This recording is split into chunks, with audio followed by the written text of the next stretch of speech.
mbokk internet yi nga xam ne yéen ñuy suivre ci Grand Théâtre TV ñu ngi nii ak benn responsable politique bu Pikine Nord Mapenda Faye Grand Théâtre TV moo leen waaw Mass maa ngi lay fay di fay internetu Grand Théâtre TV yëpp di leen sargal di leen tatagal bu baax a baax. mu mel ni que wuri bi dem na kër résultat yi daanoon que président Macky Sall daal di lan mooy sa réaction. wuree ma dem na këng waxi mag dem na ndaar yi ni ñu koy waxee sama réaction mooy sant yàlla suñu borom ci kàttanam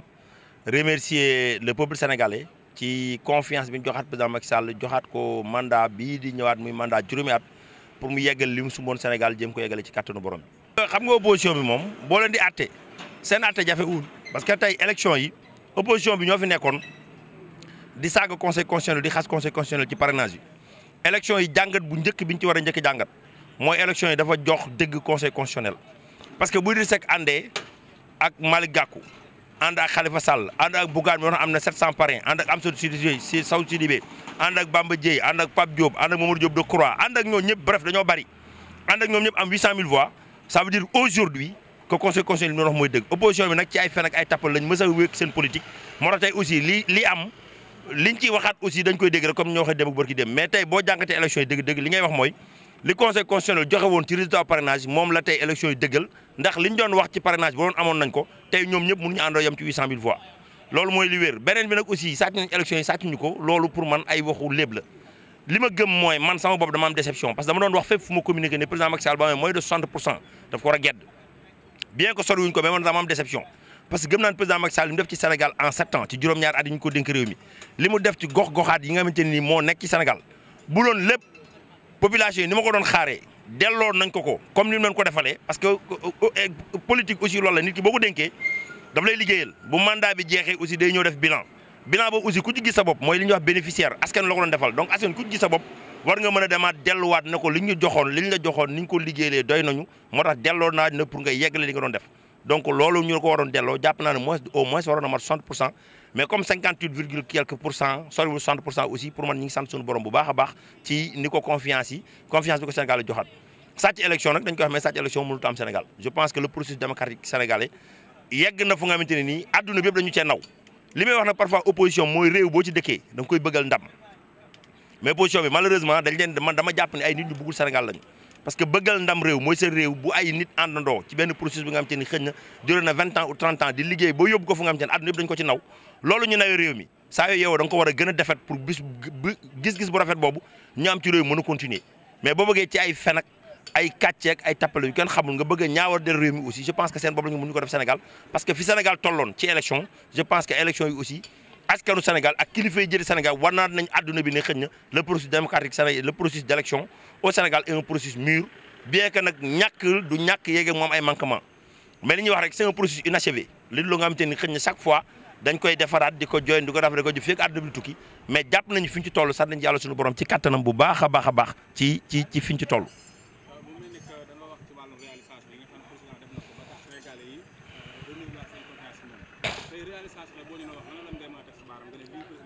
non réalisation yi bari na parce que booy xool li may wax même banlieue bii nga xamante ni ñun ci lañ dëkkee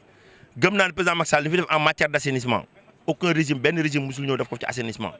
li fi def aussi ci wàllu infrastructure benn régime musul ñëw def ko ci infrastructure bayal bi ñu toog nii rek di waxtaan ci biir Guédiawaye yaakaar naa ne bayal bi ñu ko fi def président Macky Sall lañu àndal moo tax ñu def ko fi tey ji boo xoolee les visages yi Guédiawaye ni mu changé nga xam ne président Macky Sall li muy def ci Guédiawaye moom la def Sénégal fépp boo xoolee aussi ci wàllu le plan Sénégal émergent li mu def gox yi amul woon ndox am ndox gox yi amul woon courant am courant bi ñu fexe ba maîtriser ko ba tey muy tàkk président Macky Sall ñoo fekk dund gi seeroon trop mu wàññi ko ba ñëpp joti ci courant bi seeroon mu fexe courant bi am ba pare mu wàññi ko fexe wàññi impôt sur le revenu fonctionnaire yëpp muy privé muy public seen salaire yokku wàññi luyaas bi ñi doon bay fu ñu doon bay ci Sénégal ñu fexe ba rendement yi aujourd'hui ko doon am fukki tonnes tey am nga ñaar fukki tonnes wala fanweeri tonnes parce que agriculture dañ ko motoriser élevage aussi mu def ci ay jéego yaakaar naa ni day nekk bilan bu nga xamante ne nii gox boo dem ci Sénégal mën ngaa teg loxo ci li président Macky Sall def ci infrastructure ci dundu askan wi aussi mën ngaa teg politique bu président Macky Sall teg bu nga xamante ni impacté na ci dundu askan wi di gox ba nga xamante ni jàpp naa ni le mandat moom li may wax le bilan exhaustif donc bilan bi nekk loolu nga xamante ni nit lim ko dafay xaw a jafe boo xoolee couverture maladie universelle aussi la césarienne gratuité césarienne hémodialyse mu gratuité ko li mu def ci wàllu santé ci wàllu yëpp sur le plan social wax dëgg yàlla doon na lu nga xamante ni nii boo ko tënkee ndam li warul bett kenn. non autoroute Ila Touba ci laa ko daf ci bokk moo tax man la dafa bari pour lim lépp dafa yombul. parce que maître Moussa Diop li mu wax mooy alors que comme Touba gañëw ngeen ko dañoo war a daaj autoroute Ila Touba kon loolu dafa mel ni moom buntu ngeen ko boole seen programme. maître Moussa Diop dafa juum rek man mii taalibe Sëñ Touba laa donc je pense que lu nit def Touba man daf ma ko ci defaaleel damay sant yàlla suñu borom nag ci kattanam bi ma doonee taalibe Sëñ Touba ànd ak président Macky Sall mu liggéey Touba lu xalif général des Mourides mën a seede porte parole am toog di ko lim toog ci ay tànkam di lim li président Macky Sall defal waa Touba ma gëm ni indépendance ba tey benn régime musul defal Touba lu tol noonu donc aujourd'hui ñuy sant yàlla suñu borom ci kattanam bi mu koy def Touba nag du ay defu élection dafa xam ne Touba dëkku Sëñ Touba la liggéeyal Sëñ Touba nekk lu nga xamante ne nii jullit bu ne war na la te li ko xalif général waxoon aussi mooy li nga liggéey Sëñ Touba nga ko liggéeyal te yaakaar nañ ku liggéeyal Sëñ Touba aussi waa kër Sëñ Touba fayal la ku liggéey Sëñ Touba fayal la boppam mu jël ko ne ko boole naa la ak Sëñ Touba loolu je pense que wax mun ko gën a kawe ci nit koo àndal muy liggéey nga doon taalibe Sëñ Touba Macky Sall aussi président aussi di campagne départ Touba xalif général ne ko dalal sa xel boobu jàpp naa ne aussi jur na résultat bi parce que dalal sa xel mooy li nga uti di nga ko am ñaanoon na yàlla suñu borom aussi ci kattanam li président sumb yàlla suñu borom jàppale ko ba mu yeggale ko te am deuxième mandat mooy mu yeggal li mu fi sumboon donc waxi docteur Moussa Diop njumte la maa ngi ciy jéggalu mbokki taalibe yëpp di ci jéggalu xalif général di ci jéggalu ñëpp xam ni njumte la may ñaan aussi ñu baal ko xam ni dafa jum rek mais wax dëgg yàlla li war Macky Sall président Macky Sall Touba moo fa war ñëpp man li may faral di wax doon taalibe Sëñ Touba moo ma gënal doon président Sénégal donc maanaam président Macky Sall deful lu nga xamante ni mën naa dugg Touba di ci sigi aussi sama gàcce lay doon donc tey vraiment maa ngi sant yàlla bu baax bi nga xamante ni ànd naa ak moom di ko jàppale doon taalibe Sëñ Touba te tey bu ma demee Touba lu mu néew ma mën a laal sama loxo ni lii ci mandat bi ànd président Macky Sall di ko gunge moo ko fi def mu Ila Touba ak assainissement la ma def ci wàllu santé wàllu courant wàllu ndox ak wàllu yëpp ñu koy ci sant baax di ko gërëm di ñaan aussi suñu borom wax dëgg yàlla sëñ Mountakha Bassirou Mbacké yàlla yàggal fu loolu te wér.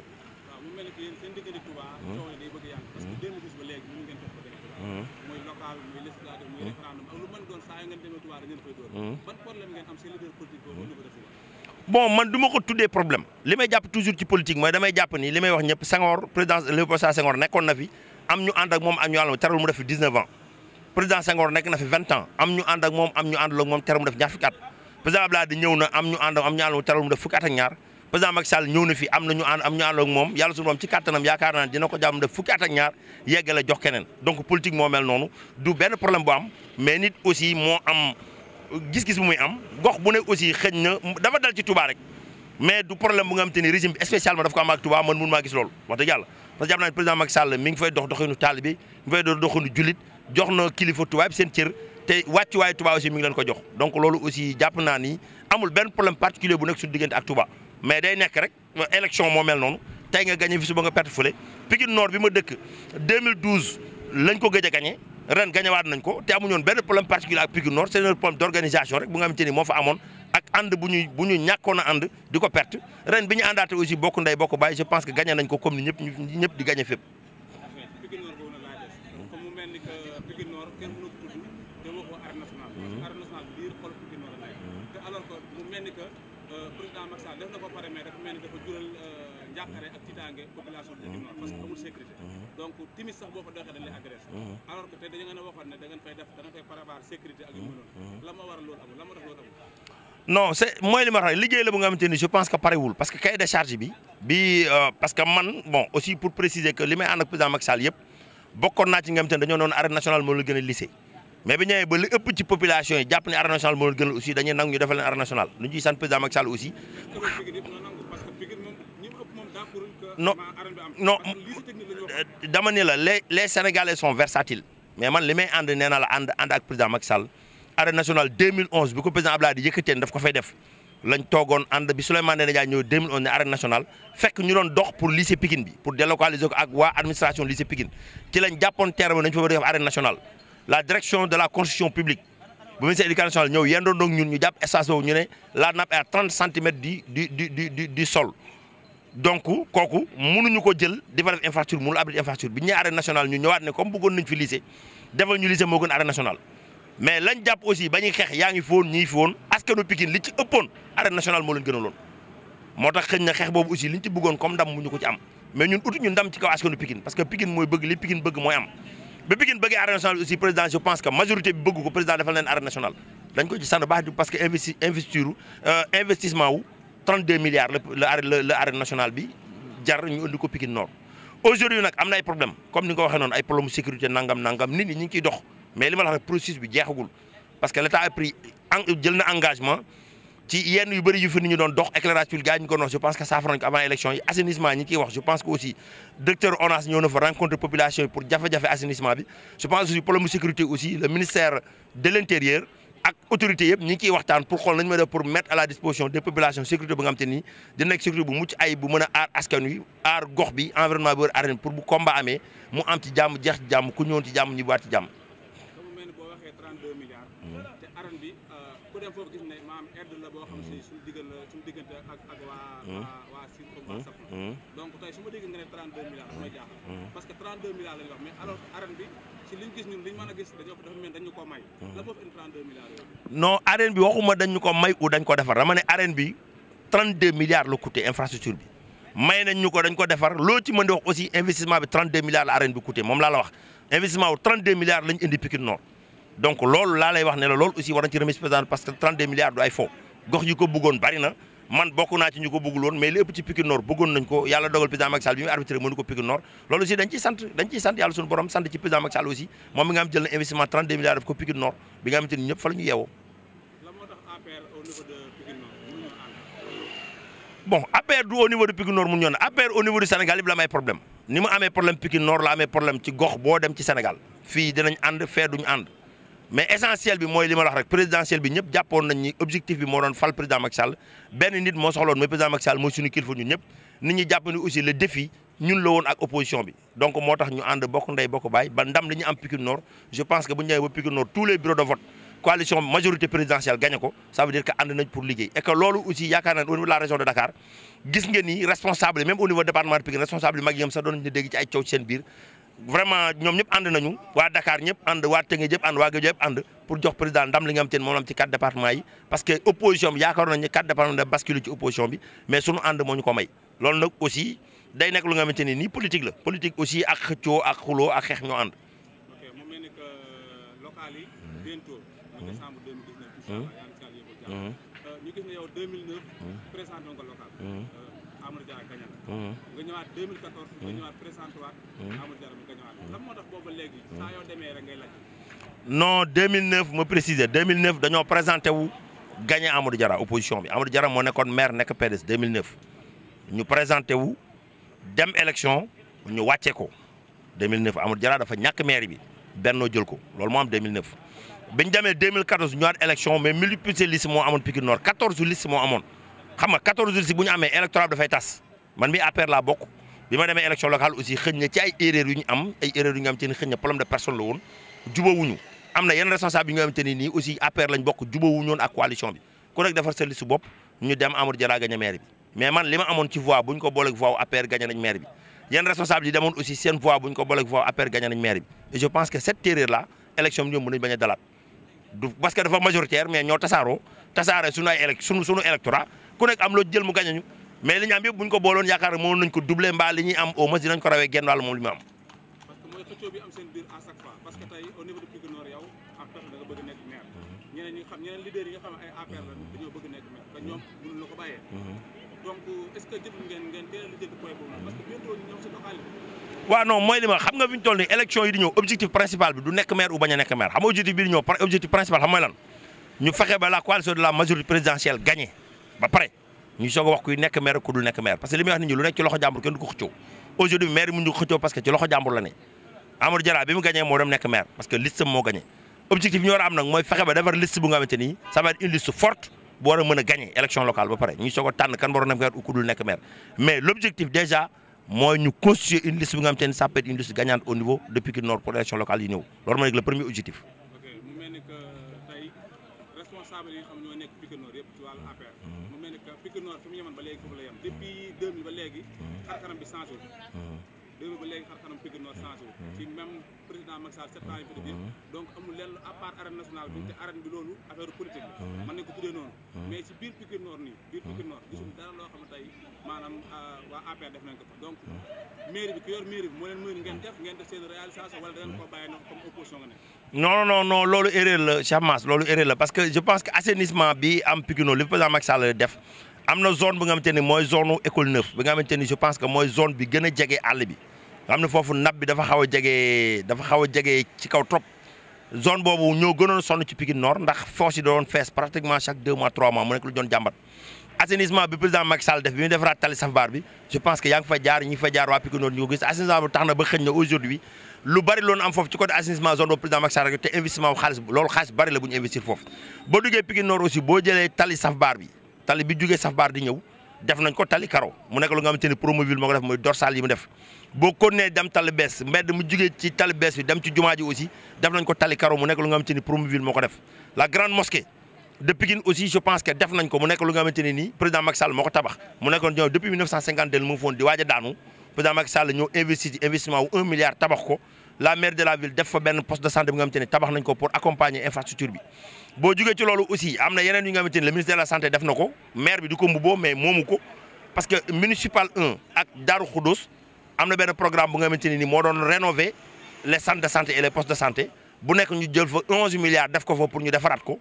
11 millions def ko pour ñu defaraat ko je pense que programme boobu aussi Pikine Nord bénéficié na ci moo amaat beneen infrastructure bu nga xamante ne mooy côté école 5 chaque fois da ngay gis mur école 5 embellissement bi ñu def fa ay carreaux ay fleurs def fa benn point wi fekk yu kenn xamul mu nekk fonds de concours 2016 48 millions yi nga xamante ni moom le président Macky Sall doon jàppale communes yi bu 2016 ci la maire bi Amadou Diarra jël def fa loolu donc jàpp naa ne Pikine Nord li fa am ci réalisation ba tey président Macky Sall moo ko def leneen li amul non fonds de concours bu 2016 ci lañ jëlee luñ ko def donc loolu gars yi délibéré nañ ko conseil municipal tous les conseils municipaux de Pikine Nord li ma la wax boo leen ko waxee du dañ man du ma waxantu lu ma wax du dañ donc jàpp naa ni loolu aussi espace boobu ñu defar ci président Macky Sall ci nguuram li muy jàppale Pikine Nord ci la ko defaree ñun li ñuy posé question mooy aujourd'hui bus de Pikine Nord fan la dugg président Macky Sall mi ngi def li ma la wax yëpp moo ko fa def fi ñu toll li ñu war a posé question mooy lu fa maire bi def loolu mooy wax ji mais président Macky Sall wax dëgg yàlla li ma la limal ni yëpp ci 7 ans yi moo ko fa def te loolu gëm naa ne aussi benn nguur mës ta ñëw ci Sénégal defal Pikine Nord asaka loolu. kon su ma la déggee mooy tey li président Macky Sall maanaam réalisation yi fa am ak néew président Macky Sall moo ko def alors que mairie bi recette bi nga xam ne mooy génn ci marché bi ci taxe yi ñu noonu moom fan la ko def léegi. waaw loolu da nga ko koy laaj en tout cas daal peut-être que tollaguñ ci mais à l'heure du bilan dinañ càmbal mairie bi xool lam fa def ak lam fa deful mais ci bu ma daal damay wax li nga xamante ni moom laa seetlu man li ma xam ci mairie bi pour un budget réel de 750 millions par année mënaguñoo làmb fukki millions ak juróom wala ñaar fukki millions nga xamante ne par at maire bi def na ko Pikine Nord ci loo mën a teg loxo gisaguma ko waaw. alors léegi comme mu mel ni que président Macky Sall gagné na léegi yéen lan ngeen di xaar ci moom mu def ko Pikine Nord. bon li ñuy xaar ci moom du Pikine Nord kese li ñuy xaar ci moom mu def ko Sénégal gépp la mooy li mu tàmbale woon di liggéey mu yeggale ko Sénégal mooy plan Sénégal émergent Promoville PRACAS tous les programmes yi nga xamante ne moom la tegoon yàlla jàppale ko ba lim ci mébétoon pour askanu Sénégal yëpp mu yeggale ko. pour Pikine Nord aussi li ci wàllam mu jot ko parce que je pense que bu ñu ko falee du pour Pikine Nord dañ ko fal pour Sénégal li ma def Pikine Nord moo ko war ci gox-goxaan yëpp donc li ñuy ñaan daal mooy que programme yi nga xamante ni defoon na ko mu nekk ay programme yi nga xamante ni xëñ na moom la Sénégal ci la Sénégal yëg seen bopp ba tey ñu joxaat ko deuxième mandat joxaat ko ndam li liñ ciy liggéey mu gën a yokk ba xëñ na bis bu paree war a dem Sénégalais yi jàpp ni wax dëgg yàlla def na fi lu nga xamante ni ba Sénégal sosoo ba léegi benn président mosu ko def ci li mu jiite réew mi ci biir Pikine Nord nag ak biir Pikine yëpp ñooy am ñaan yàlla suñu borom ci kattanam aussi ci wàllu liggéey wàllu yëpp ndax am na lu ci président def ci premier mandat bi mais am na lu ñu ci war a dolli ci wàllu jàppale ndaw yi ci liggéey jàppale jigéen ñi ci ay financement jàppale nit ñi structure association yëpp loolu aussi je pense que deuxième mandat bi ñu ngi ci woo président Macky Sall aussi que vraiment département Pikine département la bu nga xamante ne nii bon du ma ni sax pauvreté bi dafa xaw a bari mais nag quand même ñi néew doole bari na donc bëgg nañ aussi tous les programmes sociaux mu doon programme yi nga xamante ne nii dinañ intervenir département Pikine ba nga xamante ni xëy na askan wi ñu demoon ci 2012 laajoon leen jàppale président Macky Sall ñu ñëwaat 2019 demaat ci ñoom je pense que diggante 2012 ak 2019 rëccu wuñ ko ñu bëggaat aussi président Macky Sall dollu ñu ba bu ñuy dox ci biir Pikine daal ñu mën a siggi ba pare askan wi aussi suba bu ñu demaat ci ñoom ñu mën a demaat ci ñoom dem ba nga xamante ni xëy na dañuy siggi pour wax ak ñoom te loolu mooy mu dollu ñu que tous les programmes yi nga xamante ni investi am na Sénégal sur le plan social mu fexe ba daal Pikine yëg ci boppam bu baax a baax ci wàllu liggéey ak wàllu investissement ak wàllu lépp incha allah rabbi. mbokk yi nga xam ne yéen ñi suivre ci Grand Théâtre TV comme ni nga ko waxee woon ki ñu mooy Mapenda Faye responsable politique APR Pikine Nord Mapenda Grand Théâtre TV ñu ngi lay jaajëfal ñu bàyyi leen nga tàggoo ak mbokk. waaw tàggoo ak askan wi aussi damay conclure na parce que dama dégg opposition bi résultat yi génn na tey ñu ne ñoom du ñu saisir conseil constitutionnel ma ni waaw wax nañ dëgg du ñu saisir conseil constitutionnel parce que li tax du ñu saisir conseil constitutionnel mooy mën nañu àtte seen bopp ndax procès-verbaux yi nga moo génn ci commission départementale yëpp coalition bu ne am na ko ak boppam donc boo xoolee coalition bu ne li nga am ak li commission de recensement national tey wax xam nga ni benn la donc mënoo ci def recours conseil constitutionnel parce que xam ne boo ci recours yi aussi da ngay ridiculiser sa bopp donc li ñuy woo askan wi mooy askan wi dal xam ne élections yi ça des élections transparentes li may wax bien que ñàkkul yu ndaw ndawaan nga mën nañ ko signaler yi nga xam te ne nii jar na defaraat mais ñu xam ne daal ci li ci ëpp ci élections yi jaar na yoon ndax superviseur yi moom la ñu wax ñu àndandoo bokk ndey bokk baay jëm a liggéey Sénégal parce que buñ ko liggéeyul si kenn duñ ko liggéeyal opposition bi aussi tappale bi ñu neew ak nangam ak wuruj ak nangam ñu arrêté ko te xam ne réew mi aussi Sénégal yeewu nañ ba toll fu nga xam te ne ni nit munoo li nga gëm